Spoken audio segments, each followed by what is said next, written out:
Hello, ghosties. I'm Chance Lee, And I'm Amanda McAvoy. and this is That's So Gothic, a movie podcast about girls, guys, and haunted houses.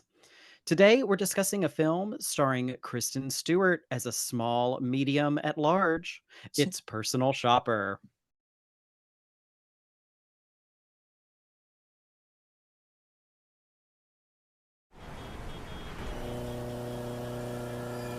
What are you doing in Paris?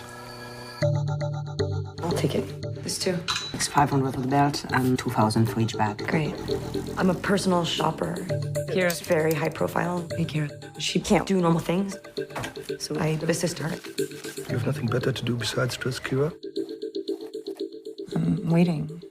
What are you waiting for? My twin brother Louis died here. It's been 95 days. We made this oath. Whoever died first would send the other a sign. From the afterlife.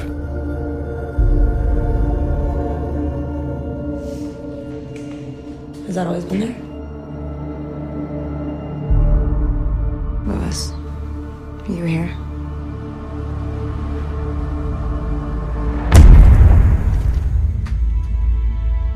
I had a sign. Are you sure? There was a presence. Do you think Lewis is here? I don't know. Kira? I'm just gonna drop these bags for you, okay? Hey.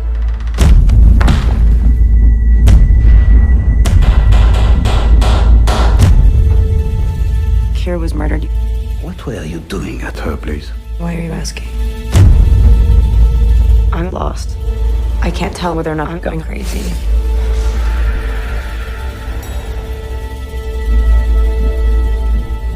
Louis, is it you?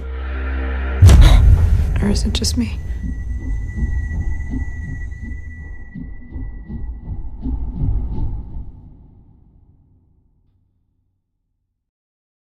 Released in the US in 2017, Personal Shopper was written and directed by Olivier Assayas.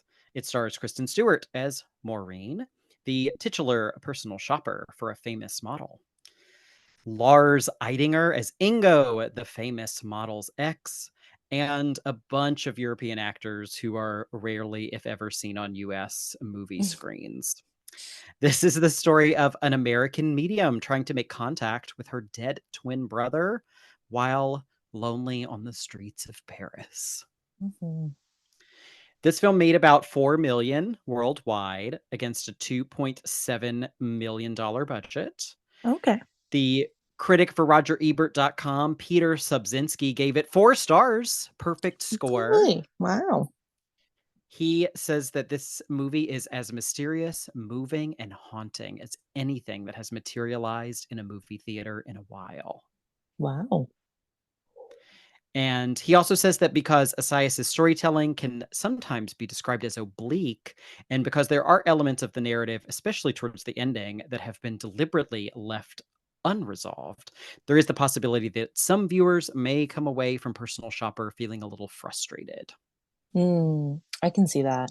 I was going to say one of my favorite aspects of the movie is that it does not explain anything to you. It just kind of throws you in. There's like almost no exposition. I love that as well. Mhm. And I generally do not like when a movie is so open-ended that it Mm. becomes a little obtuse. But this one, I don't know, doesn't bug me. Yeah, yeah. I Because think it whatever's fits. happening, it fits. It hits the Mhm. emotional notes that it should Mhm. hit. So it works for me. Yeah. Um, we've talked about Kristen Stewart before. We featured Spencer, Mhm. terrifying film Ugh. that is Spencer. But this movie was one of her first like big post Twilight roles. Like Yeah. Twilight had finally finished with Breaking Dawn Part 2 in like 2013. Mhm. And so she was in Assayas's movie before this called The Clouds of Sils Maria. Mhm. And I was just obsessed with that movie. Really? Oh, I haven't seen it, but I was Yes. interested in it after watching this one. It's so good Really? and not remotely gothic. So this is just my way of like side loading a conversation about that into the Yeah. podcast. But yeah, that movie's great. And when I heard that he was doing a movie with Kristen Stewart as the lead to follow that, I was like, Mm, I'm there. Get me in. committed. And committed. And I unfortunately didn't get to see it in theaters because it didn't Oh, if it came to any theater within like 50 miles of me, I wasn't yeah. aware. So, but I saw it when it came out on streaming and just instantly became one of my favorite movies of all time. Oh, awesome. Yeah, I don't think I had heard of it until I saw it on streaming. Hmm. And Assayas also recently did Irma Vep on HBO Max. Oh, you've talked about that. Yeah, it's good, right? Fucking love Irma Vep. Yeah. I really, really want to start watching that because it's a TV show, right? But it's based off of the movie. It's like a very meta thing, right? Yeah. Yes, it's super meta because he did a movie called Irma Vep in the 90s, and Hmm. then he does this show, Irma Vep, that takes place very in like 2018. And like both somehow manages to acknowledge that the movie exists while existing in a world in which it doesn't. And Yeah. it's so layered and weird and kind of like this movie near the end, stuff just starts to happen in Irma Vep. Like by the time Mm. Alicia Vikander is literally walking through walls, you're like, what is happening? But I don't care because it's Right. amazing. Yeah. Yeah. Oh, I'll definitely have to check that out. It's so good. It's only like 6 episodes maybe, and the Oh, okay. guy the guy who plays Ingo in Personal Shopper has a major role in the Irma Vep Oh. series. He's very intentionally like gross and terrible and fantastic at it. Fantastic at it. I can see His that. Yeah. character's so good, and Kristen Stewart pops up in a cameo Oh, in near the end, either as herself or like a very Kristen Stewart like actress. yeah. Oh, that's fun. I'll definitely have Yeah, to watch that. it's a treat. Hmm. But let's get into the plot summary here, because again, most of his films are very French and obscure, and I don't really have Yes. much else to say about them. Um, but we begin Personal Shopper looking at a car on this leaf-strewn road. It Mhm. looks like it's the fall, it's cold, Yes. and we get the film title card Personal Shopper over this locked gate. Hmm. Hmm. Very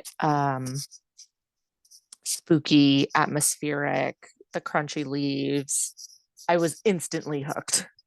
Mhm. She's got this, like, brown leather jacket on, Hmm. and, yeah, she enters this house with creaky floorboards and ornate wallpaper and filtered light coming in through the windows, Yeah. and she goes to light her cigarette, and with the flick of a lighter, the film transitions into night. It's a really good Hmm. transition, and we will eventually learn that she is looking for her brother, Louis, who died, Hmm. and she's hoping that his spirit still haunts this house.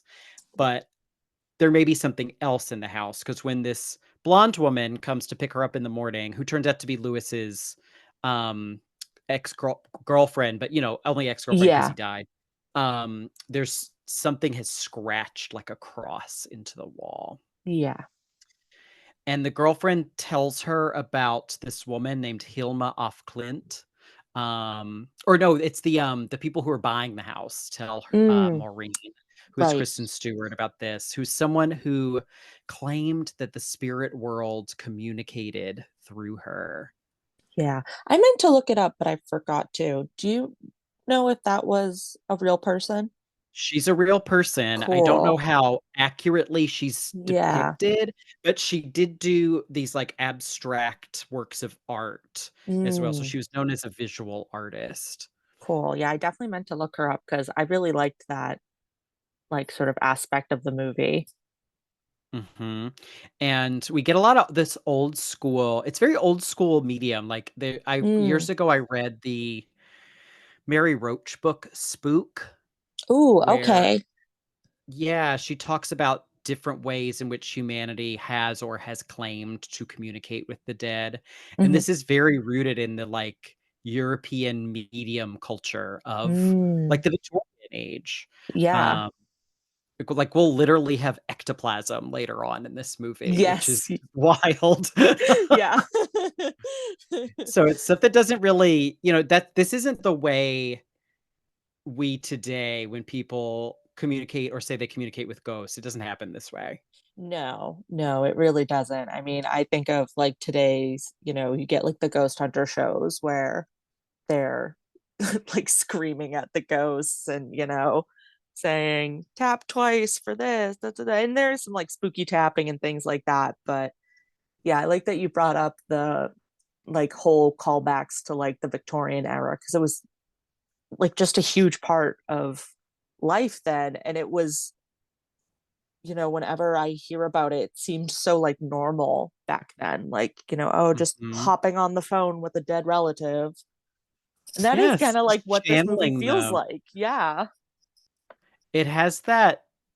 It's not an anachronism, but it just feels like it because the spiritualism of it is so old, but it's also Mm, so rooted in our modern forms of yes. communication. Right, right. Because we'll see later, like there's a lot of technology involved and um yeah, it's like the movie never made me doubt like what year it took place in, but you would kind of forget sometimes. Mhm.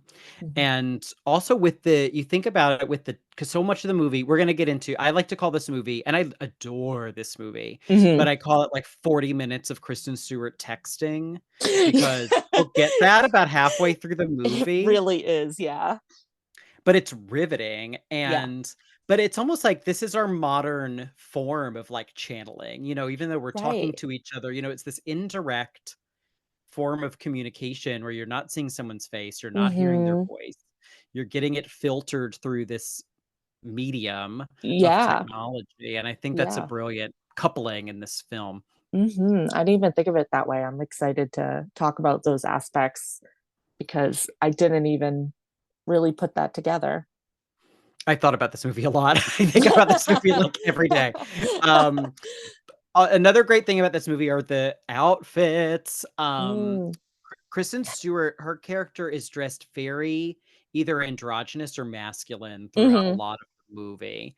hmm And when we next meet her, she's in jewelry, like a fashion studio, hmm picking out clothes for Kira, the model who she shops for. Yeah. And she is wearing this like shapeless sweater and has this just like slicked back hair.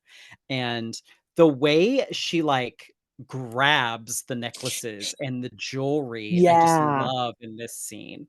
Right. I know she seems so like blasé about the clothing and the jewelry and things like that. Like it's such an interesting way that she interacts with that aspect of her life and her job. Like she clearly has like this reverence for the clothing. Like we'll see later, like she wants it, she craves it, she thinks it is like beautiful and it makes her look good. But yeah, like you said, like she just kind of like seems when she's like actually doing her job of like the personal shopping, she seems very like separate from it. When she talks about it with people later, like she doesn't really seem like she likes doing it. Um, it's it's like a really interesting dichotomy. And yeah, like you said too, the way she personally dresses is very much made for traveling around Paris. She drives this cute little scooter. Mhm, It's very mhm, mhm. what's the word I'm looking for? Like, work attire. Like Yeah, it's utilitarian. yeah, exactly. I hadn't thought about that. That's a really good point. Hmm. She's practical. She is. She's a practical lady. So this is where she gets this sheer top that has the big chunky sequins on it. Um, what are these I, giant things called? paillettes. I Okay. think I'm saying it right. I could be wrong, but I have so many opinions on this dress. So I'll try not to go into it too much because this is a gothic podcast, not a fashion one. But I think the fashions are very important I in the think it's very Gothic. So important. Yeah. go But off. Go off. I hate this dress so much. Oh my god. I hate it so incredibly much because you know what it is okay. So I'm pretty sure this dress is a Chanel dress, which Kristen Stewart became a Chanel ambassador in like 2013 or something. I think right after Twilight. And That's right. and I was reading into it, and apparently Chanel actually funded a lot of like the movies she did after Twilight, like not completely funded, but they were like backers on movies that she did after Twilight. And I'm assuming a stipulation was Okay. that she would wear a lot of Chanel clothing. And I Mhm. fucking hate Chanel. I hate it Oh my so gosh. much. I hate Chanel. I hate the Poor brand. Coco. I know. Coco was a Nazi. I don't feel bad about it. Was she really? I actually didn't know Yeah, that. she was a Nazi sympathizer. Uh, if they went Yeah, into that in the Audrey Tautou movie, I was asleep during that part. I don't think they did. I do not like Chanel. I don't like their aesthetic. And the thing I hate so much about Chanel is I just don't think that they're like a fun brand. Like, and I feel like this is their attempt of trying to be fun. And Mm, this dress reminds me so much of, I don't know if you'll know what I'm talking about. They were a huge deal when I was like in middle school and high school. And it was those like slouchy bags that were covered in these huge silver paillettes. okay. Again, I don't know if you know what I'm talking about, but I'm sure someone Mm-mm. out there does. They were a huge deal, but they were a huge deal in like 2008 and like 2009. And so the fact that they have the audacity to make this dress look like, at least those bags were fun. This dress isn't fun, and they're doing it like at a time when it doesn't even make sense. This dress pisses me off so much. I hate that the paillettes are square. I hate that they don't cover the full dress. I hate that there's little beads in the middle. I hate that it doesn't fit her right. I It hate is this an dress so awkward much. fit. I hate Yeah. this dress. And then comparatively, I'm kind of jumping ahead, but there's a dress later where it's like this. It's actually more the fact that underneath she's wearing like this harness with like Mm, high-waisted black underpants, and then the dress is like a sheer black dress. That dress mhm, feels very like 2016 to me. Like that feels of the time. Like I would have mhm. reblogged that on Tumblr in 2016. I hate the silver dress. And I don't know, I don't have like, I guess, enough of an opinion of like how movies, use fashion yet. Like I'm trying to learn more into it. I don't know if it was intentional that I'm supposed to hate this dress. Like, I don't know. Mm. I genuinely don't. Um, but I just hate it so much. And actually, I will just say in a quick side note, it might it kind of made me not rethink the movie because I almost don't agree with this. But when I was researching the dress, I read an interview with the costume designer. And this is a little off topic, but kind of in the same realm. The fashion designer of the movie said something about how um, the model that Maureen works for, she called her a Kim Kardashian type, which I thought was Oh, really like, I don't know if I necessarily agree with that, no. but I wonder if that was what they gave her to work with as the fashion designer.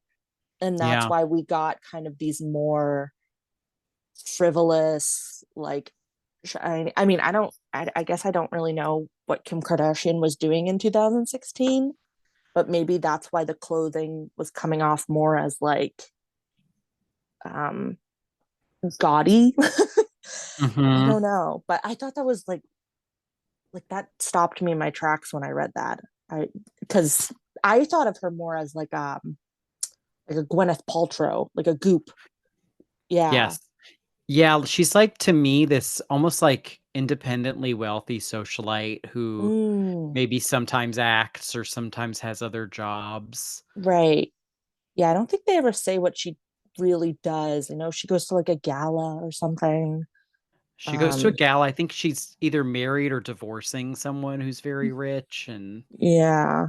She, yeah, she, she likes leather pants, which that's another thing.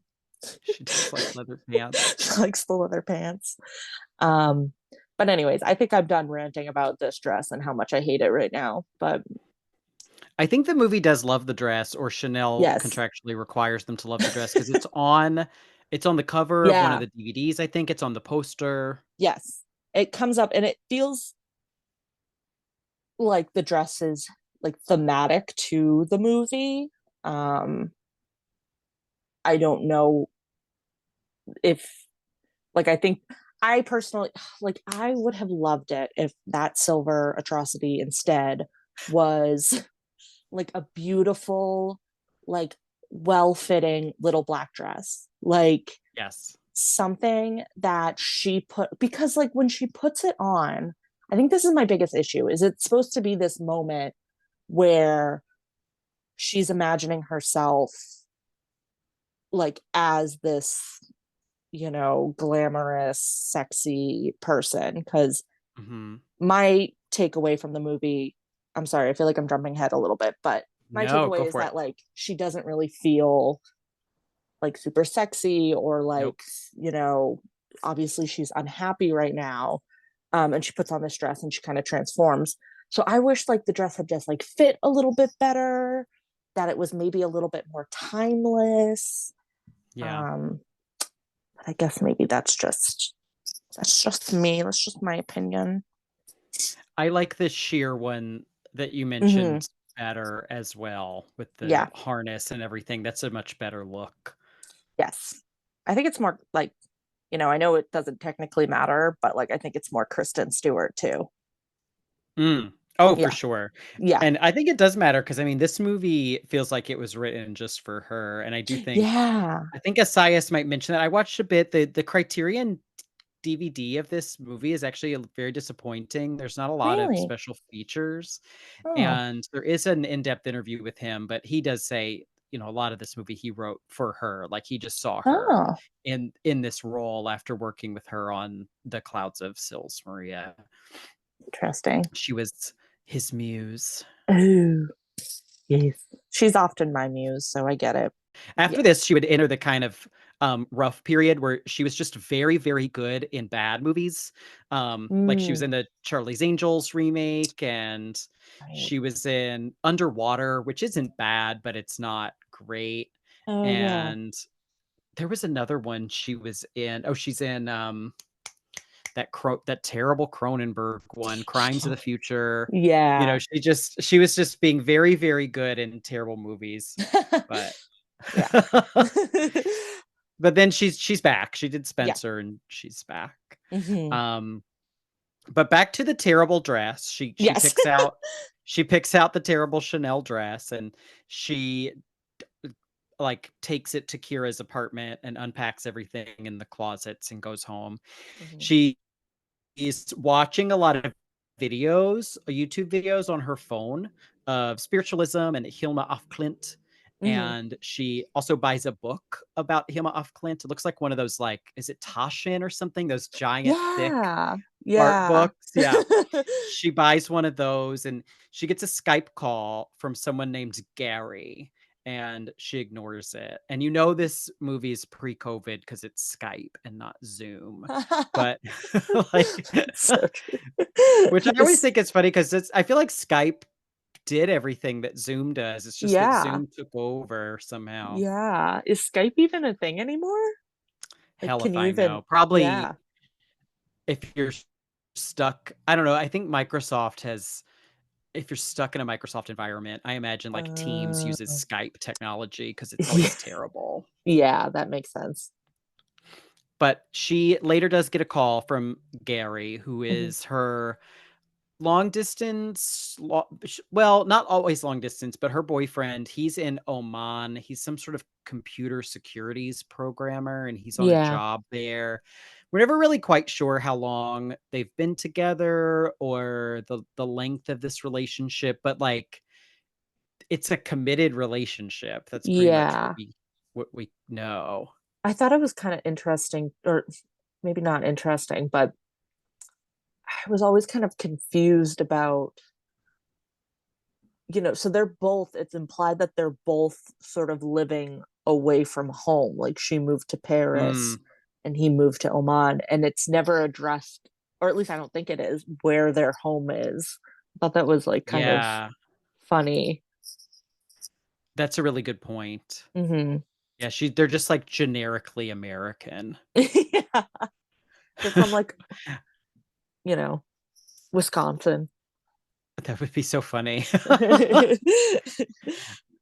So we next time we see her, she's wearing a short sleeve polo shirt. Again, Hmm. very androgynous or masculine. It has the little alligator like logo on the Oh yeah. chest and everything. And we see this is the first time I noticed it, but she has this tattoo of an eye, a very large eye on her forearm that we'll Mm. see a little bit, almost like this, I don't know, third eye or something. Mm. But we learned that she's been in Paris for 3 months. She's hoping to feel her brother in this house that she's been visiting while she does the personal shopping. So she's on an errand again. I really liked these boots with this spiky wooden heel that she tries on. Yeah, those were fun. Again, like those felt very 2016, like fun, you know.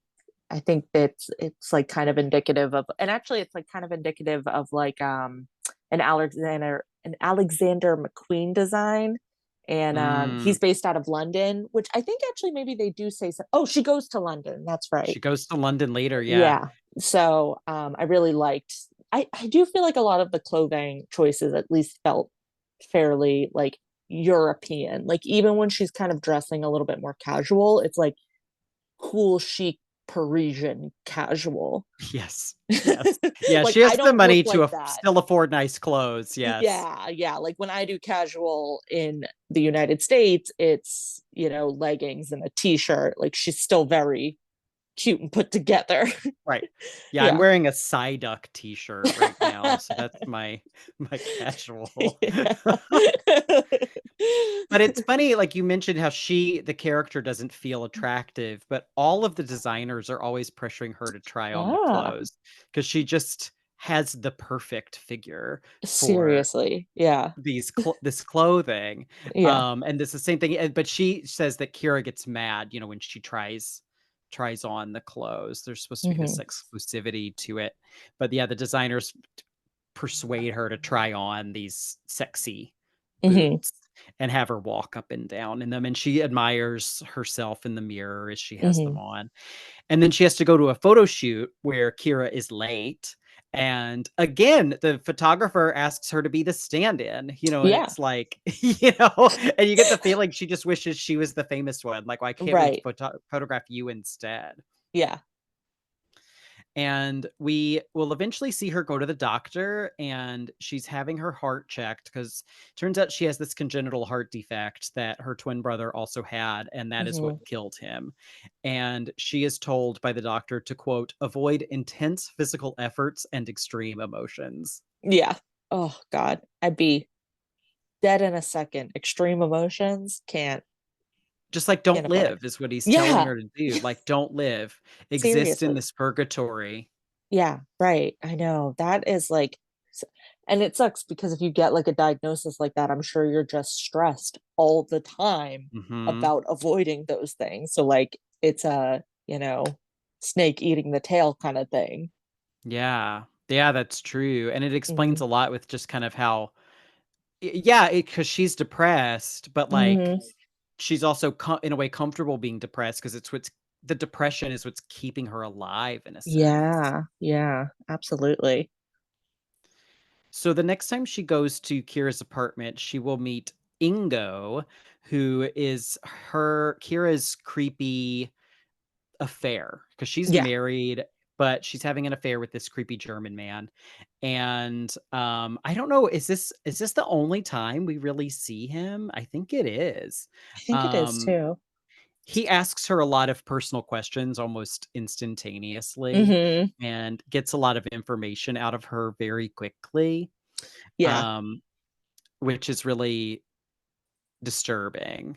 yeah, she's very comfortable um telling this person a lot about herself. Yes. We also get the feeling I feel like this is just how these people in this, like, extreme level Mm, of wealth just talk too. Because the Right. first time I watched it, it didn't. I mean, it seemed a little uncomfortable for me, but like it just also seemed normal within the way Yeah. of the world. Yeah. Right. And you have to wonder too, she's in Paris by herself. I mean, she has some acquaintances like with her brother's girlfriend and things like that, and she talks to her partner over Skype. But honestly, like, I could imagine, like, if I was living in a place for 3 months without like really connecting with someone, if someone started asking me like personal questions, Mm, just like rapid fire it off, like, let's get down that's to a the really good nitty gritty. point. Yeah. That's a really good point. Yeah, because he even tells her at one point like she has a stupid job, and Yeah. he can get her a different job, and Right. And she like um agrees. She's like, yeah, I hate this job. yes. Yeah, they instantly just have this like brutally honest Yeah. conversation. Yeah. And even he tells her that like Kira wants to dump him, but she's scared her husband will find out. Mm-hmm. But this is where I think she first really says out loud to someone that she believes that, or her and her brother always believed that whoever died first would send the other one a sign. So she goes back to the house that night, Mm-hmm. and they've got these gorgeous, like all these gorgeous bath fixtures and Yeah. that are turning on random. So weird shit is happening in the house, Mm-hmm. and she is getting more and more frustrated with this situation. And she's Yeah. talking to her brother, and she's saying, I need more from you. Yeah. And there's this crash, and she sketches sometimes, and she sees that her art has been scrawled out. So she knows that whatever's in this house is not her brother. Mm-hmm. And she sees a literal ghost. It's Yeah. this white specter. Yeah. It is like kind of off-putting. Like, it definitely took me by surprise. Up until this point, it was a very um quiet drama, kind of more. I was not expecting any sort of like actual literal like horror or like a ghost or anything like a Mm-hmm. literal one like that. Yeah, very surprising. It's like straight out of the Haunted Mansion. Yes. It's really creepy looking. It looks like a woman, and it Mhm. swirls around, and it kind of vomits this ectoplasm up Yeah. that then dissolves into the air. And Maureen flees from the house. Mm-hmm. Mm-hmm. And the next day, she gets a text on her phone, I know you. Mm-hmm. And what follows, I was timing this. We get about 36 minutes of Kristen Stewart either doing something alone Wow. or texting. There's very Yeah. little interaction with other people during this Right. like entire middle section of the scene. So Oh my God. she spends she spends 6 minutes texting while she's getting on this train to London, Mm-hmm. and while she's on the train. And Mm-hmm. then she does meet a fashion designer, and this is where she gets the harness and that sheer dress. Yeah. Also, side note, a big pet Mhm. peeve of mine that I genuinely thought was going to be brought up in this movie was that she keeps leaving full glasses and beverages everywhere she goes. Because I specifically remember there's a part in the train station when she's on her way to London where she goes and she buys like I think it's like a seltzer and like a glass bottle. And I don't even know if she opens it, but she leaves it on the counter and then gets on the train. And then I think she does it I again on never the train. noticed. Watch it again and count how many times she just leaves beverages all over the place. It is so frustrating. She's It's like insane. Abigail Breslin in Signs, the I know the half-drunk beverages will end up Yes. saving her in the end. I was like, this has to come back. It's happening way too many times for them to just ignore it. And it never does. Oh, that's funny. Yeah, yeah. She's just very forgetful, I guess. Yeah, maybe it was supposed to be like a characterization. I do remember her when she's getting on the train to London, she gets a coffee, and I feel like she takes like one sip of it and then leaves the cup on the Yeah, maybe it table. was, yeah, I think it was the coffee actually, you're right, in like the train station. But then there is like definitely a point where she has like a glass bottle beverage. But yeah, I don't even know if she cracks it open. I think she just leaves it somewhere. It's the weirdest thing. Like once you notice it. I did want her to at least throw the coffee cup in the trash. Yeah. Yeah. Very, very disrespectful. Maybe that's just how they do it Yes. in Europe. Yeah. Maybe maybe it is. Everything always looks so clean. They probably have a employee. They pay people to do that. Yeah, just like Clean not, up. yeah. Clean Whereas up here we after just Kristen Stewart. wallow in garbage. Yeah. Yeah. So she gets the sexy dress, and Mhm. then there's another 10 minutes of texting. Mhm. Um, and they have a interesting exchange in this part where the texter asks, "Do you want to be someone else?" Mm. And asks her about putting on Kira's clothing. And she at one point admits that there's no desire if it's not forbidden, and the forbidden Mm. nature of it is what makes it appealing to her. Mhm.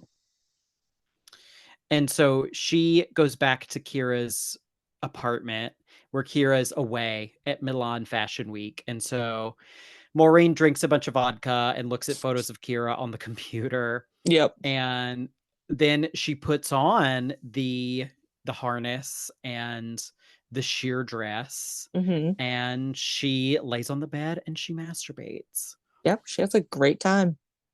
And it's like the greatest sex scene in any movie. And like it's just Kristen Stewart by herself. Like, but it's It is. so hot and Yeah. erotic. Like, I think the best part too is she just like passes out after, and you know it's like the best night's sleep.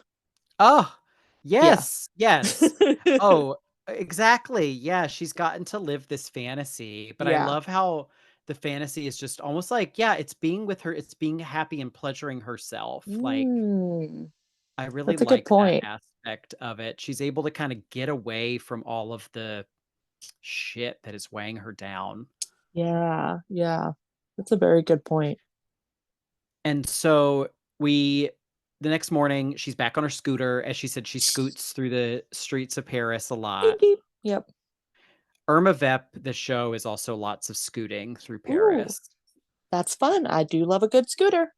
Very fun, yeah. Mhm. And so we get another like 20 minutes of just Kristen Stewart and barely interacting with other people. I mean, the Yeah, movie is almost like a one-woman show for this like really latter is. half. Yeah.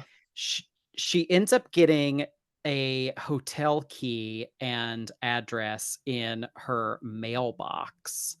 And before she goes to the hotel, she talks to the girlfriend, who at this point in my notes I finally name. I don't know if I just realized what her name was, but her name is Laura. Yeah. I know it And takes a long time, or at least it took me a long time to fully, I had assumed, but it isn't until much later in the movie where you definitively find out that Laura was dating her brother. the relationships are hard to determine at Yeah. first. Yeah.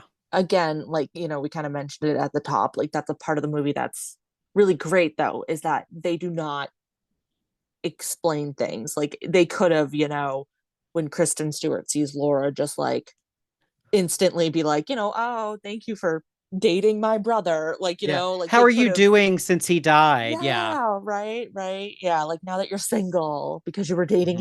him, but they don't do that. So it's kind of nice. It's nice. I think it's very, I don't know if it is European, but I feel like it Mm, is more common in a European movie where they trust the audience and they don't need to just literally explain to us yes, everything that is happening on the right. screen. Yeah, yeah. So Laura introduces Maureen to this TV movie that was made about Victor Hugo and a Yeah, seance. And we get this whole movie within a movie sequence where she yep. watches this on YouTube. And it's very cute. Yeah, it's a like very goofy little movie. Yes. Very PBS. And Assayas loves films within films. He does this Mm. in Clouds of Sils Maria. Chloe Grace Moretz's character is in like an X-Men type movie, and they show scenes Oh, from that in the movie. And yeah. then the Irma Vep show is all about them making a limited series about Irma Vep, which was a 20s silent film. Right. And the words Irma Vep are an anagram for vampire. Hmm. And one thing that the film in the 90s doesn't do that the show does, because the show has like 8 hours, is they show you the show that they're Oh, filming. yeah. So they show you kind of like the actors doing it. So he loves like things within things within things. Yeah. Yeah. But this is very cute. And we get the whole like knock once for yes, twice for no that Hmm. will come up later in the movie.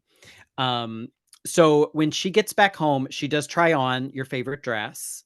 And so when she puts on the dress, the way Mhm. the light reflects off of the paillettes looks like the way this film depicts ghosts. So it creates this like Oh, spectral look around her. They could have obviously yeah. picked a better fitting dress to do Yeah. this with, but Right. I think that's why the highly reflective material is chosen for this Mm. outfit.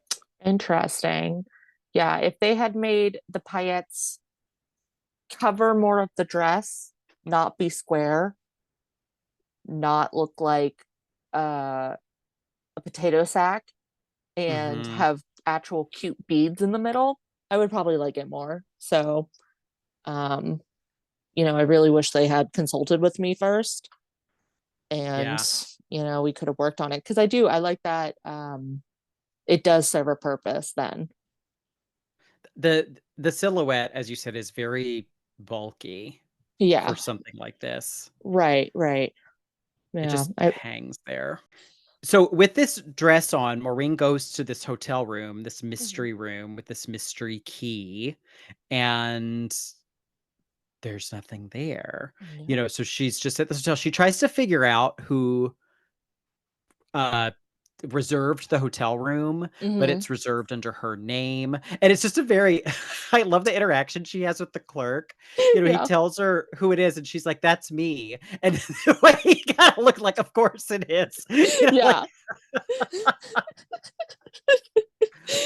uh, but yeah, so there's a lot of weird shit that's starting to happen. She Hmm. goes to Cartier and she gets all these very expensive jewels. And Yeah. I do like there's at least one scene in this movie where she has to, with a blank check from Kira, put down a deposit. Mm. And I Yeah. think that's funny because it's like, okay, the celebrities, yes, they lend them these jewels and stuff, but they are on the hook if they fuck it up, or if they Right. ruin stuff. Yeah, exactly. And I do think it's a little funny that Cartier would allow this expensive jewelry to just be, carded. I mean, I guess it's better than shipping, but like just having her cart it on a public train, like Yeah, just like in pretty a wild. bag. Yeah. And then it's so funny because I don't know if you were going to mention it, but like the way that she has to ride the scooter when she has all of these like bags of things, like she's like holding the scooter with one hand and like trying to like hold the bags with it's very comical to me. Yeah, she looks like a cartoon character with all the bags kind of like fanned out, Yes. like peacock feathers on her Yeah. side. Yes. So she takes those back to Kira's, Mhm. where, surprise, she finds Kira stabbed to death. It's like brutal. There's a lot of blood. It's gross. Oh, it's so good. There's bloody handprints on the wall. Hmm. And Maureen then starts to hear noises and see this flickering at Hmm. the end of the hallway. And so she flees the scene. Yeah. And so she ends up going to the police eventually, but the detective is very Yeah. aggressive French detective. Yeah. And well, obviously she does look suspicious because she fled the scene, but he also asks what she does and he doesn't understand her job at all. Yeah. Well, and like also it's funny because when the scene ends when she drives away on her scooter after finding her, it kind of seems like she fled like completely, like she's not Mm, gonna do anything. But then I think it cuts immediately to her like at the police department or something. So mhm. she does like only flee for like 20 minutes and she even explains it to them like I just kind of freaked out and like I don't Yeah. blame her. I don't know what I would do.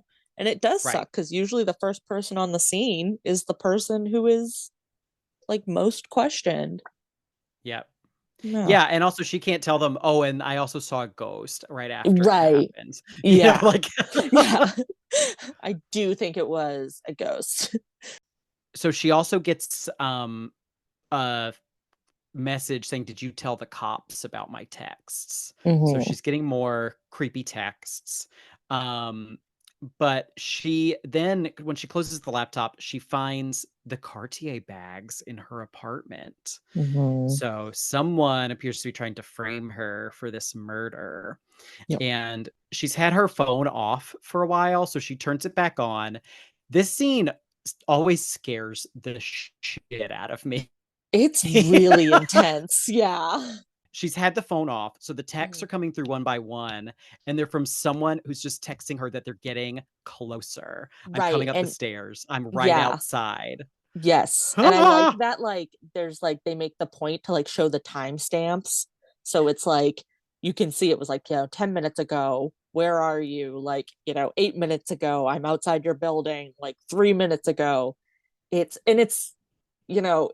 a movie where you literally see a ghost, and that is not the scariest part. This is the scariest part. Like, I would Oh, it's so scary. shit my pants instantly if this happened Yes. to me. Yes. Yes. I know you're talking about it, especially since she's not supposed to have any sort of extreme emotions. It's like, oh my Hmm. God. Oh my God. I didn't even think of that when I watched it. Yeah. Like I would just instantly, I would die. Yeah. Hmm. So the whoever is sending these texts leaves her this another hotel key, but it's Hmm. to a different room 329. So she goes, first thing she does is she puts a new SIM card in her phone, Hmm. and then she goes to the hotel. And since I've seen this movie a few times, this part of the movie is very oblique and I'm not really sure what happens, so I always pay attention to it. Mm. But we don't, I will say at this point, we don't see the room number of the room that she goes into.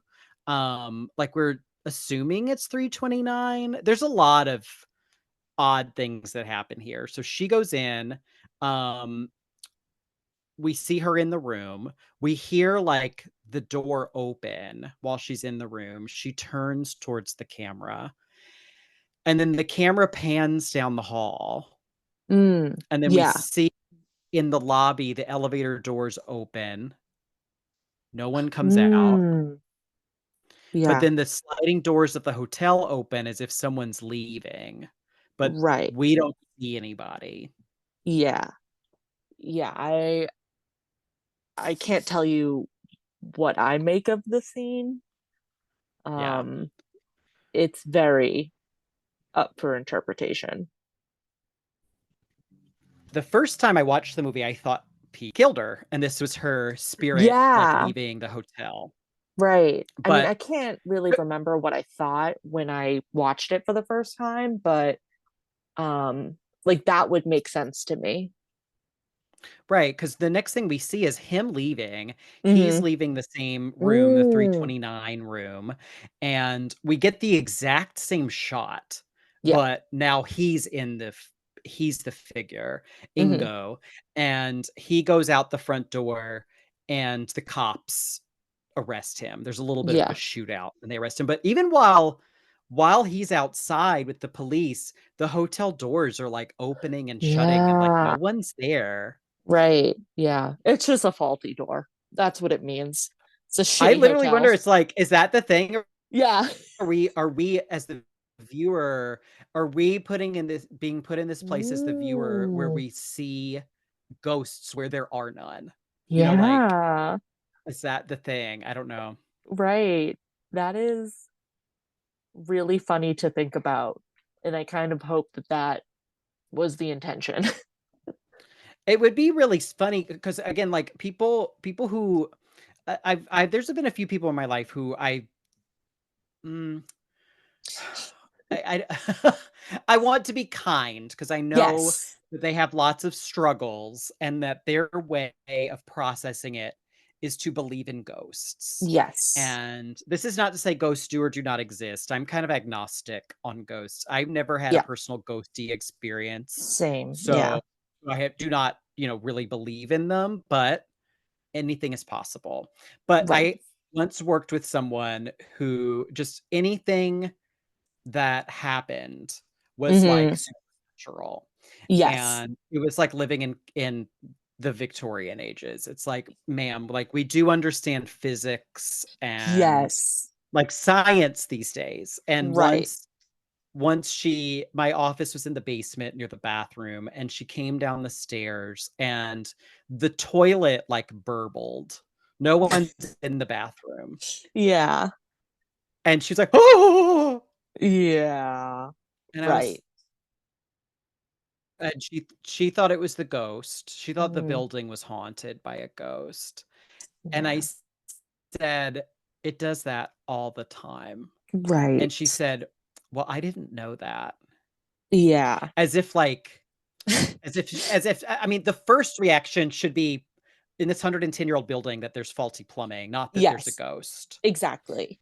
Yeah. Even when, I mean, it's so difficult because even when, people who believe in ghosts get something that they think is strong evidence, they can say it really is just, I don't know that like we as a society will ever be certain if ghosts are real or not, because Mhm. even when they find something that they say is strong evidence, you could, counter it. And, kind of like you said, some people's first reaction in 100-year-old building is it's a ghost, and some people's are going to be it's old creaky floors. And Yeah. but I mean, yeah, some people really do. I mean, they just look for ghosts and hauntings and everything, and that's great for them. But yeah, can't For me, can't I be was me. like, if there is an afterlife, please do not let it mean that I'm confined to speaking with people through a toilet. Oh my god, right? Seriously. Well, and it's funny because I don't know if I've And I told love you. toilets. I love bathrooms, but Yeah, yeah. I love the plumbing system. I have an agreement with someone that I know that if one of us dies first, we'll try to give each other a sign. So, um, personal if shopper too. exactly. So if they pass away, I'll let you know. I'll let you know if I get anything from them. Have you, and you can't say it, but Hmm. this is a yes or no question. Have you decided what the sign will be? Ooh, no, but actually that reminds me, quick side note. I don't know if I've talked about it on the podcast, but I know I've talked to you about it. Even though I do not believe in ghosts, Ghost Adventures is like my favorite TV show of all time because it's so ridiculous and over the top and stupid and insane. And I was just watching an episode a couple weeks ago, and the host Zach Baggins, this is where it crosses the line for me, is I don't like watching the episodes where it's their ghost hunting and like people's personal homes, like looking for their relatives. Like I feel very Okay. uncomfortable with that. But I was watching this episode, and he was at like this woman's house, and her mother had just passed away, and they're doing I think it was like an EVP session, so the one where they record stuff. And um it came up on the recording that, the spirit, quote unquote, said the code word that I guess this woman had and her mother. And it was like some random, Okay. it was like let's just say like rosebud or something. But my favorite part Okay. of the whole thing is, so like he's playing this recording says the word, the woman starts like crying and saying, oh my god, that was our code word. And Zach Baggins, love him to death, just goes, that's it. Like, what a dickhead. Like, sorry she didn't recite the first, page of Romeo and Juliet for you. Like, Yeah, what was he expecting? oh, it was so good. So yes, I do not have a code word right now, or an idea of what I'll do, but I'll think of one. Think of something. Because otherwise, I Hmm. feel like, how are you going to know, That's it's the true. sign? Yeah. Yeah, because that was actually, back to the movie, something I was thinking of when I was watching this movie is, did they have something set upon? Mm, Which I don't think they did. that would have solved a lot of the problems in this movie if they It really did. would have. Yeah. Yeah. You talking about this show reminded me Kristen Stewart is executive producing a ghost hunter show that premieres. It may have already premiered by the time we release this episode on I Hulu. I am so excited. I did see that. I'm because I think it's being marketed as being like very gay too. Yep, all the Yeah. articles are Kristen Stewart's queer ghost hunting Oh, show. so excited. So I'm very excited for that. So maybe I'll get a Hulu just to watch it. Oh, is it on Hulu? Oh, I'll have to too. Yeah. It's on Hulu. Ah, dang it. Okay. I think I can find someone's login. I used to do Hulu when because they would let you do it on like Black Friday for 99 cents a month for a year, but they Yeah. didn't do it last year. So year without Oh, Hulu for me. yeah. I used to have Hulu and Spotify used to be conjoined, and I was Oh, grandfathered in for a really long time, but I fairly recently, finally, I think they found me at the bottom of the list. It was like, oh, we need to get this bitch off. And I was like, they're cleaning house. They're they're like, how? cleaning out before the Kristen Stewart. Yes, they're like, They how'd she? Oh, know. we got to get her to pay for this. Yeah. Yeah. They're like, we've seen her viewing history. She will. And I'm like, She'll damn pay it. a full price. She'll pay full price for this. Get her off the And I discount plan. will. Yeah. Oh, that's funny. They probably do have that like Yeah. algorithm for people. Seriously.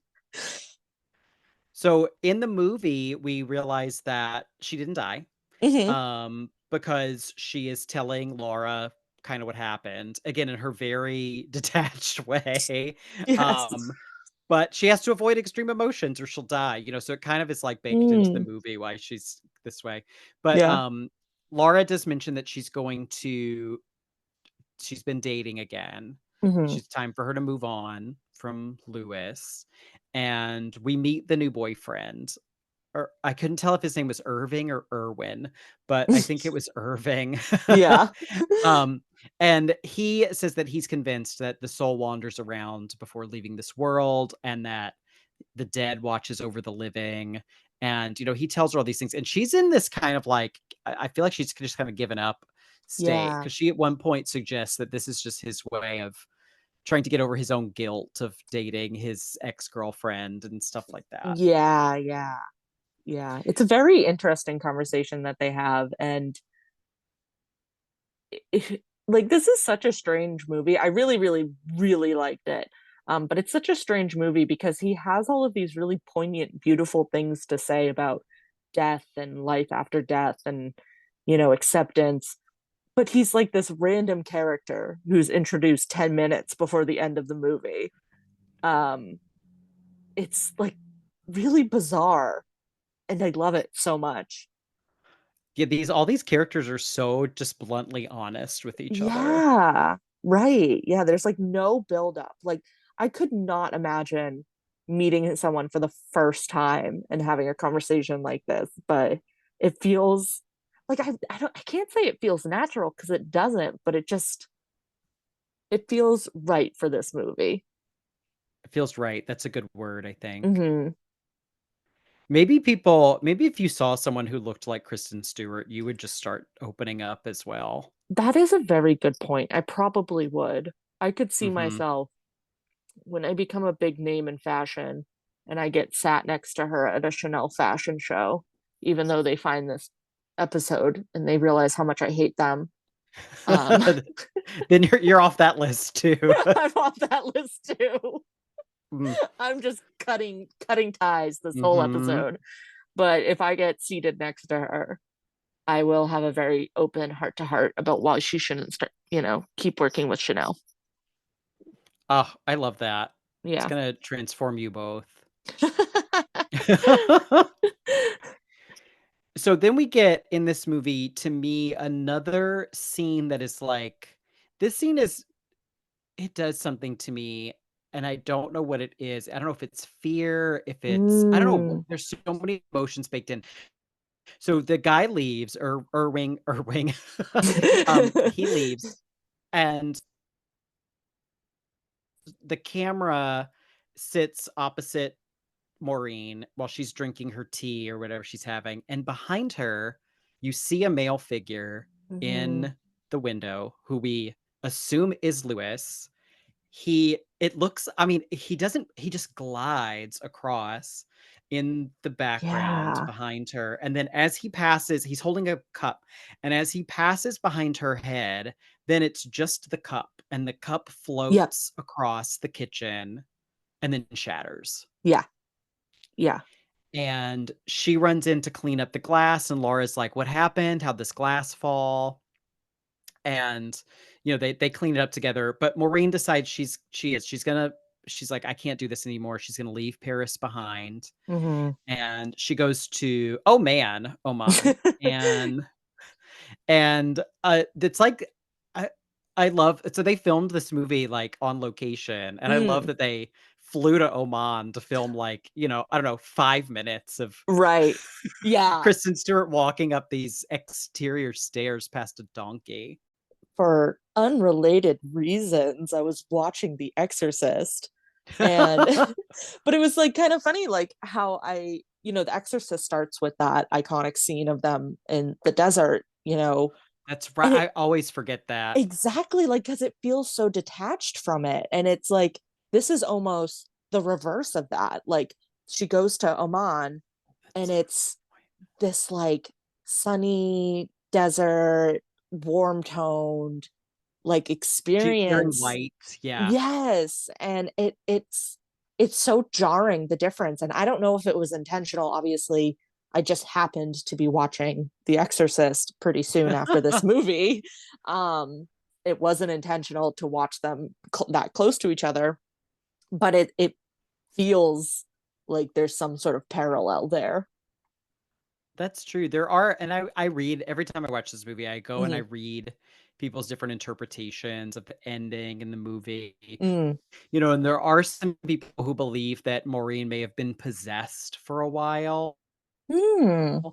when she sees that female spirit, and that is what compelled her to do these reckless things, like go to the hotel when, it's clearly a murderer, who's, like, telling her to Yeah. come to the hotel. Huh. I don't know if I buy that, because I feel like she is in such a depressive state. It makes Yeah. sense to me without the supernatural explanation that she would do that. Right. And I haven't thought about this well enough to really have like a fleshed out opinion, but I actually, when I saw the ghost, I thought it was implied that Lewis passed away because of this ghost. Like, this ghost was the one that triggered his heart condition. Yeah.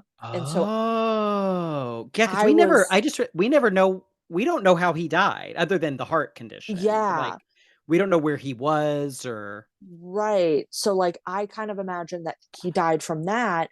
And that sets off a lot of the events where she, again, like, I haven't really, like, I don't know if you have like an opinion on it now, but like, you know, now that she knows that it was sort of his ability to be a medium that ended him, it's sort of this like war that she's trying to like, Mm.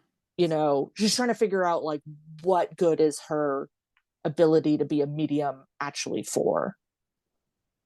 That's a really good point that I hadn't thought of. Yeah, I Mm, agree, and it helps with this whole idea of this inner conflict of her character where she just mm, doesn't know her whole identity in the movie is just trying to hear from her brother. She doesn't have right, her own personality. She's so intertwined with this quest to, like, resolve his death in some way that she's right. lost herself. Mm-hmm, mm-hmm. And in the movie's final scene, we see that it's not that easy for her to get away, because even in Oman, Oh man. she goes into this room and she sees the floating glass, Mm-hmm. which shatters. And so she decides to try to communicate with him through this series of questions and knocks. And I think she asks him at one point if he's at peace, Mm. and he says no. And she says, "Is it him or is it her?" Or something like that. Yeah. And then there's some knocks. She goes, "Is it me?" And there's one knock for yes, and then the movie ends. Yeah. kind of a confusing conversation, if you want to call it that. And she Hmm. Hmm. and I think part of it is that like she does not ask questions that I think most people would. Like it's very, again, Hmm. like just fitting with the movie, like just kind of bizarre. um yeah, I don't know, it's a bizarre ending, again, very good, um but very ambiguous. Yeah, and yeah, there's no, I don't know. If you want to know, if you're listening, Google ending of Personal Shopper. Yeah. There's so many opinions, and all of them have different, validities to them, and none of them quite make sense. But I think Hmm. that's purposeful. And whatever it is for this movie, it just works. I'm still, even though I have no idea what happened, I'm still wholly satisfied with this as a work of art. And Yes. I love it. I love this movie. Yeah, again, like this is a movie that I think will be really, really fun to rewatch, to pick up on little things. Hmm. It's a really fun one to talk about. And I think, and God, I say it like almost every other episode. It's just one of those movies that I never would have watched if it wasn't for recording this. And I'm so happy I Yeah. did. It's so I'm so glad. interesting. And it's such a good, I don't know if you described it in the recording yet, but I know you mentioned it to me earlier. It's like such a mood movie. Like, Oh, yes. we can sit here and talk about the plot, but it's more than the plot. It's the setting, especially the tone. It's all just like, I think my letterbox review, I said something about how like this is my new autumnal movie, like fuck When Harry Met Sally. Like this is it. Like this is my new When Harry Yes. Meets Sally. Like it's just like kind of creepy, but like if you have a friend who doesn't like horror movies, like I think they would still like it. Like it's gonna Yes. frustrate people, but it's just, and it's like four different genres in one. It's like a horror movie, it's like a thriller, a drama, but Hmm. it's just really, it's very engaging. For me, yeah, it just captures this. And I guess you mentioning it being an autumn movie is so fitting too. This Mm, feeling of autumn, this kind of lingering feeling of loss, and yeah, almost like a melancholy that is in the air is so appropriate. And it really does grab that. right. Yeah, definitely. It's a very sad, because I was going to mention this earlier with the scene where she's sort of sitting in the garden and you see her presumed brother behind her with the mug. That is like one of the saddest scenes to me, because it's like this feeling of being so close and yet not being Mm, able to see what you've been looking for. And yeah. it's like heartbreaking that at the end she's just like, whoopsie daisy, he must have bumped into the counter and knocked the cup over. Like, Yeah. ooh, it like hurts. Yeah, it's really there's a lot of this movie like rips my soul out, but Yeah. I like that feeling. And Assayas, the few films I've seen of his are like that. My Mm, letterbox review for Irma Vep, the movie, yeah. is just one word. It just says mood. Yeah, just moody. It like Irma Vep just exudes cool, and then this movie Mm, just like exudes, yeah, heartbreak and yeah. loneliness. Yeah. Yeah. Well, on that happy note, we will take a brief break, and then we'll return with our Gothic roundup, and we'll decide, is it Gothic?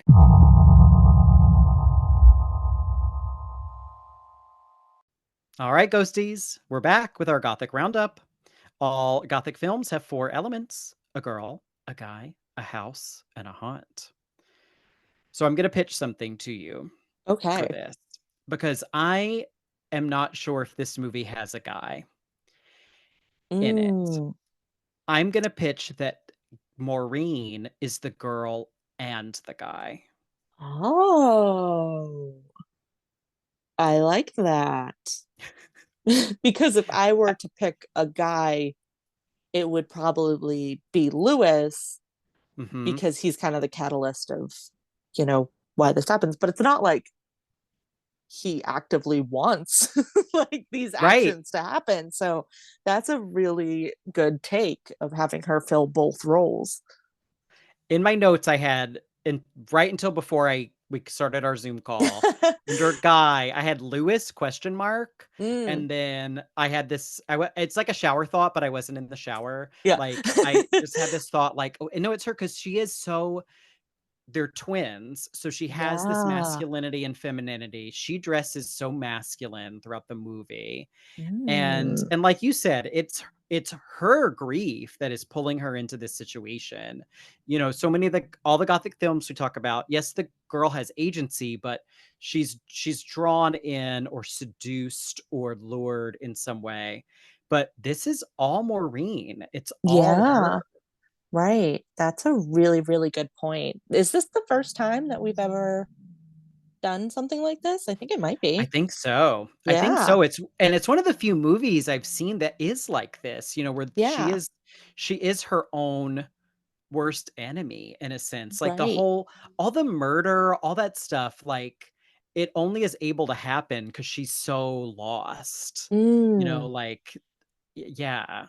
Yeah. Yeah. Absolutely. That is really interesting and a very, very good point. And I agree. I think she does fill both roles. I like what you said too about the whole like she dresses mostly masculine, she has these feminine aspects, and you know, it's like she's like a very like split character. Mhm. And yeah, I mean, I wish I had thought of that earlier. It just came to me out of the Yeah. blue. Yeah. Like a ghost. Yeah. Yes, yeah, you were possessed.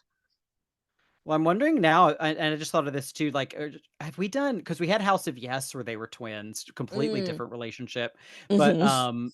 is there something gothic? You know, there's something creepy about twins. But so I don't know if it's necessarily gothic, but I feel like maybe Yeah. not quite bonus gothic, but like you know, we're on gothic watch for twins. You know, like Yes. I want to be on the Yeah, lookout for creepy twins going I forward. agree. Yeah, no, there is something, you know, I'm good friends with one half of a set of twins, but there is something deeply unsettling about twins. It really is. Like, because I, you know, we don't have to get into it too much, but like, I 100%, as much as I'm not like, I don't believe in ghosts or, you know, that sort of stuff, I 100% believe that twins have like telepathy. Like, there is Mm-hmm. something about them that they are so connected. I mean, it probably, you know, you could say it probably has to do with their upbringing and things like that, but like, they are so intrinsically connected.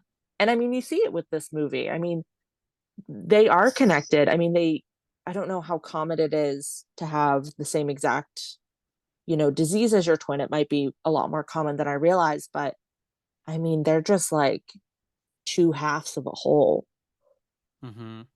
Yeah, and I don't one reason I like this movie is because I'm just like a very lonely person in Mm. general, not like in a sad way, but just like Yeah. that's just like been my life. I'm an only child, you know, Mm. like, you know, both my parents have passed away. You know, I'm just kind of like a solitary person. And so I Right. like that this movie kind of captures that. But Yeah. this movie is completely different because it's capturing it with a person who is not used to that solitary lifestyle. You know, Right. someone who has been so linked in a way that I can't even fathom Hmm. and has lost that. You know, Yes. and I kind of forget that too when I watch the movie. She hasn't been lonely and alone her whole life. Like this is a relatively recent occurrence for her. Yeah. And it is implied, I think, that they were very close. So, Mhm. um, yeah. Yeah. I mean, it's like she's trying to grapple with losing this person who's so much of who she is. I can't imagine Yeah. how tough that is. Yeah. Oh, oh, devastating. Yeah. Um, we also do have a house in this Hmm. film. I wanted to find out. I'm assuming this was a real house. It just looks like a real Yeah. house. Doesn't look like a set, but I couldn't Hmm. find it. But it's a great gothic house. Great Gothic house. I mean, I wish there was more of it. Hmm. I kind of mentioned it, like this movie has very like distinct sort of genres, like almost shifts. And, the Hmm. house is definitely the more spooky, creepy, ooky ooky, parts of the movie. Great, super gothic, it's like there's this like great part where it's like the double doors that lead out onto the deck and they're glass, but they're like dirty. So like all of the light isn't getting through. It's fantastic. Quintessential spooky gothic house.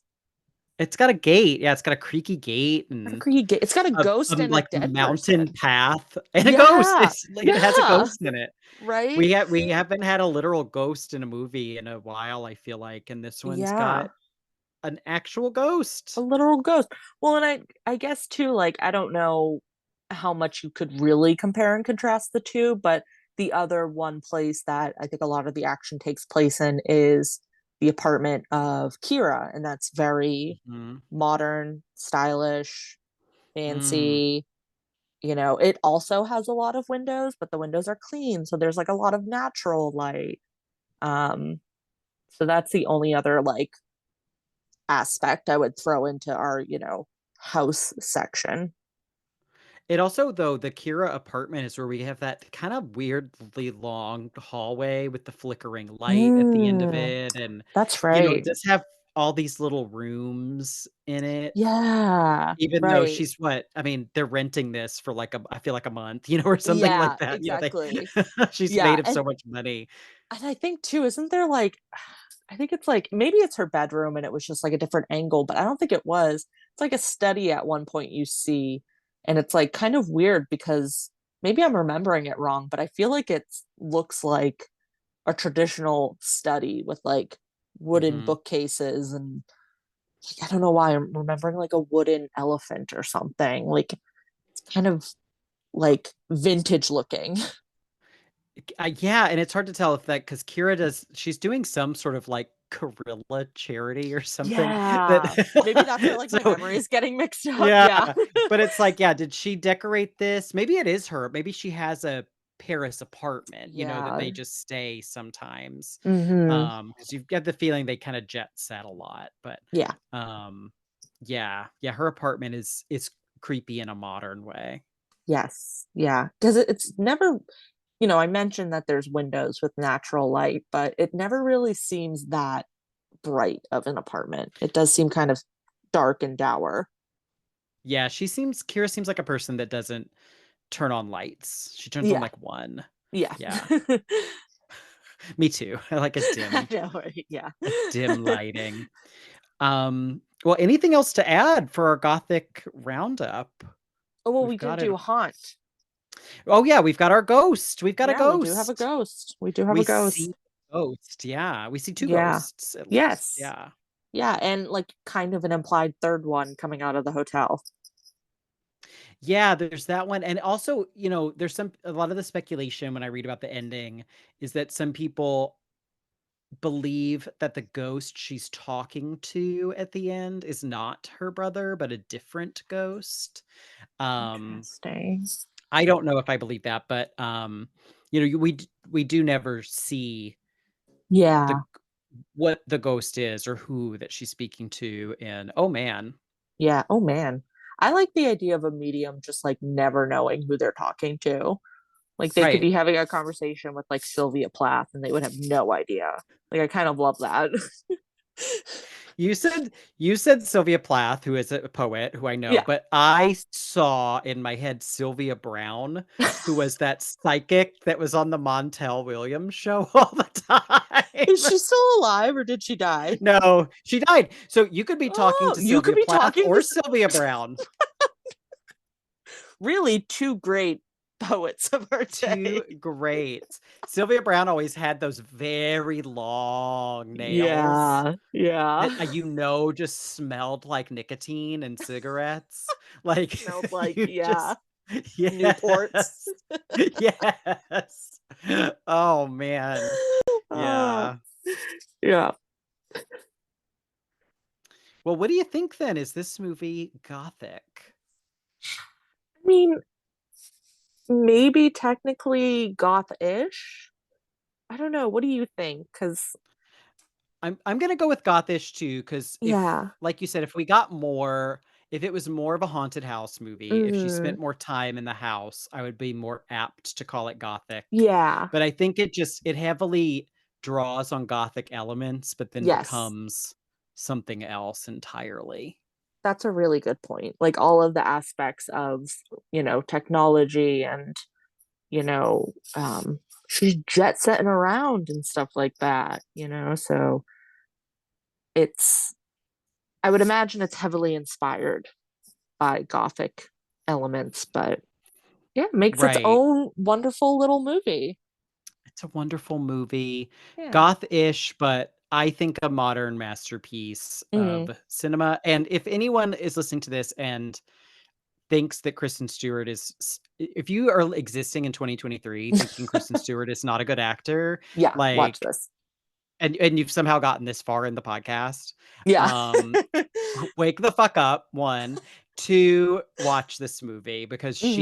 I mean, again, there's like 45 minutes of this movie where it's literally just her. Occasionally she interacts with someone who is like a French extra, Yeah, and like she carries this movie. she And does. this is not an easy role. This is such a Mm-mm. tough role. Yeah, So she really owns it. Just like physically, emotionally. Yeah. yeah. And it's nice. It's like still pretty subtle. It's a really great performance and a really great movie. Great movie. Hmm. Excellent. Well, thank you, Amanda, and thank you, Ghosties, for listening to us break down Personal Shopper. Please subscribe wherever you get your podcasts. You can rate and review us on Apple Podcasts. Sometimes we put a little Spotify poll up that you can Hmm. respond to. And maybe we'll post again on Instagram someday. Who knows? But subscribe to us. We have new episodes on the first and third Thursday of every month. And we're getting with this one was spooky. This one is spooky. This one's unexpectedly spooky. It is. It So is. we're doing some spooky stuff for, this time of year. So Hmm. hope y'all enjoy it. But until next time, stay ghosty. Bye bye. Bye.